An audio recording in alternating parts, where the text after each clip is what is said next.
সেদিন ছিল 19শে জুলাই 2024। 19শে জুলাই 2024 আমি আমার বাবার ভাত নেওয়ার জন্য বাসা থেকে নামি। তখন আমার ছেলেটা আইসক্রিম খাবে দেখে মসজিদ ধরার পর আমি বলি যে তুমি আমার পিছনে পিছনে আসো। আম্মুকে বলি যে তাহলে আমি একটু নামবো, তুমি একটু পিছনে পিছনে এসে ওকে নিয়ে যাও। তখন ও দৌড়িয়ে আমার কাছে আসার পর আম্মু এর ভিতরে আসছিল, পিছনে আমার মা দাঁড়ানো ছিল, দাঁড়িয়ে দেখি হঠাৎ করে বাহির থেকে একটি গুলি এসে গেটে ভেদ করে ওর পরবর্তীতে আমি আমার ছেলেকে নিয়ে সরাসরি পার্শ্ববর্তী একটি হসপিটালে নিয়ে যাই। ঢাকা মেডিকেলে সন্ধ্যা হয়ে যায়, মার কোনো খোঁজ খবর পাচ্ছি না। পরবর্তীতে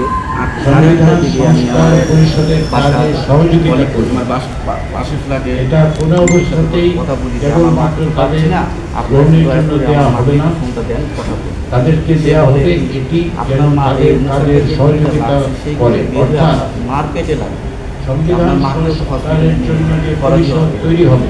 তখন বলার পরিষদ আমি তো আর কিছু জাতীয় সনদের ধারণ করে প্রয়োজনীয় সংবিধানের প্রয়োজনীয় সংশোধন পরিবর্তন করতে পারবে। তবে এই বিল যেহেতু জনগণের অনুমোদিত হয়, তবে এটি তাদের সাহায্য করবে। দয়া করে আমার মাকে এই বিলগুলো হসপিটাল থেকে রিসিভ করেন, যাতে সে পরবর্তীতে আমার আত্মীয় যাওয়ার পর তাকে দেখে যে করাচি হসপিটালের তাকে শোয়ায় রাখা হয়েছে। পরে আমরা অনেক চেষ্টা করি, হসপিটালে আনতে পারি না। পরবর্তীতে আমার বাবাকে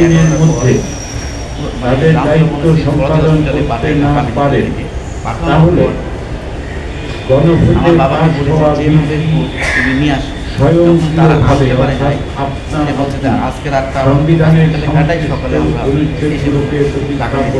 পরবর্তীতে আমার বাবা বলছে যে পাচ্ছি না। পরে আমি ঢাকা আমার মাকে নিয়ে আসার জন্য আমার মাকে নিয়ে আসার লাস্টের ভিতরে আমার মা মারা যায়। তার কার্যক্রম সমাপ্ত করবে। আর হ্যাঁ, আমার ছেলে নির্বাচনের পর থেকে জাতীয় সংসদ হিসেবে কার্যকর থাকবে।